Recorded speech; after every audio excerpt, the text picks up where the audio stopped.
નમસ્કાર. ફરી એકવાર નવા વિડીયોની અંદર આપનું હાર્દિક સ્વાગત છે. જો વિદ્યાર્થી મિત્રો આપ આ ચેનલ ઉપર નવા હોય તો આ ચેનલને સબસ્ક્રાઇબ કરી દો ને બેલ આઇકન દબાવી દો, જેથી અમારા વિડીયો તમારા સુધી પહોંચે સૌથી પહેલાં. વિદ્યાર્થી મિત્રો, આપણે આ વિડીયોની અંદર જ્ઞાન સહાયક પ્રાથમિકના બીજા તબક્કા માટે શાળા ફાળવણી છે તે શરૂ થઈ ગઈ છે, અને જે અંગે આપણે આ વિડીયોમાં ચર્ચા કરવાના છીએ. તો બન્યા રહો આ વિડીયોના અંત સુધી, અને જો વિડીયો પસંદ આવે તો તમારા મિત્રો સુધી જરૂર શેર કરજો. વિદ્યાર્થી મિત્રો, તમારે જ્ઞાન સહાયક પ્રાથમિકના બીજા તબક્કા માટે જે શાળા ફાળવણી છે તેના કોલ લેટર ડાઉનલોડ કરવા માટે સૌપ્રથમ જ્ઞાન સહાયકની ઓફિશિયલ વેબસાઇટ પર જવાનું રહેશે,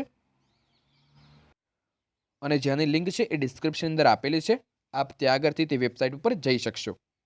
જ્યારે વિદ્યાર્થી મિત્રો તમે જ્ઞાન સહાયકની ઓફિશિયલ વેબસાઇટ પર આવશો ત્યારે આ પ્રકારનું તમને મેનુ જોવા મળશે, અને જેની અંદર અહીં સ્પષ્ટપણે લખ્યું છે કે જ્ઞાન સહાયક પ્રાથમિક બીજા તબક્કા માટે શાળા ફાળવણી અને ડોક્યુમેન્ટ વેરિફિકેશન માટેના કોલ લેટર શરૂ કરેલ છે.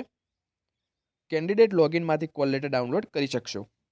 એટલે કે વિદ્યાર્થી મિત્રો, તમે જ્યારે સ્ક્રોલ કરશો ત્યારે નીચે જ્ઞાન સહાયક પ્રાથમિક બીજો તબક્કો એવું લખેલું દેખાશે.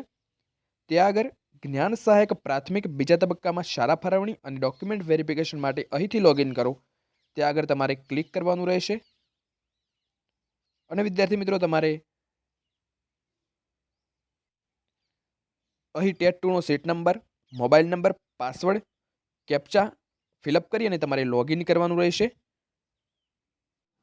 જ્યારે વિદ્યાર્થી મિત્રો તમે લોગિન કરશો ત્યારે આ પ્રકારનું મેનુ જોવા મળશે, જેની અંદર નીચે સ્ક્રોલ કરતા તમને application, print application, school list print અને ડાઉનલોડ કોલ લેટર એવું બતાવશે. જો તમને ફાળવણી થઈ હશે, શાળા ફાળવણી થઈ હશે તો ડાઉનલોડ કોલ લેટર બતાવશે. જો તમને ફાળવણી થઈ શકી નહીં હોય તો તમને અહીં તમે પસંદ કરેલ શાળા પૈકી શાળા ફાળવણી થઈ શકી નથી એવું બતાવશે. જો વિદ્યાર્થી મિત્રો તમારે ડાઉનલોડ કોલ લેટર બતાવે છે તો તમારી શાળા ફાળવણી થઈ ચૂકી છે, અને અહીંથી તમારે ડાઉનલોડ કોલ લેટર ઉપર ક્લિક કરી અને તમે પોતાનો કોલ લેટર છે એ મેળવી શકશો. અહીં વિદ્યાર્થી મિત્રો આ પ્રકારે તમે કોલ લેટર જોઈ શકશો, અને આ કોલ લેટર છે તેની અંદર સ્પષ્ટપણે લખ્યું છે કે ડોક્યુમેન્ટ વેરિફિકેશનની તારીખ 23/1/2024 અને 24/1/2024 રાખવામાં આવી છે. આ બંને તારીખ પૈકી કોઈ પણ એક તારીખે તમે પોતાનું ડોક્યુમેન્ટ વેરિફિકેશન છે તે કરાવી શકશો.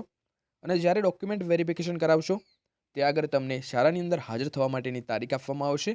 તે દિવસે તમારે શાળાની અંદર હાજર થવાનું રહેશે. તો બસ વિદ્યાર્થી મિત્રો, આ વિડીયોની અંદર આટલું જ. મળતા રહીશું અવનવા વિડીયો સાથે. ત્યાં સુધી જોતા રહો અમારી ચેનલ લેટ્સ લર્ન વિથ ભાવિકની સાથે. જો વિદ્યાર્થી મિત્રો આપને આ વિડીયો પસંદ આવ્યો હોય તો વિડીયોને લાઇક કરો, શેર કરો અને ચેનલને સબસ્ક્રાઇબ કરો. જય હિન્દ.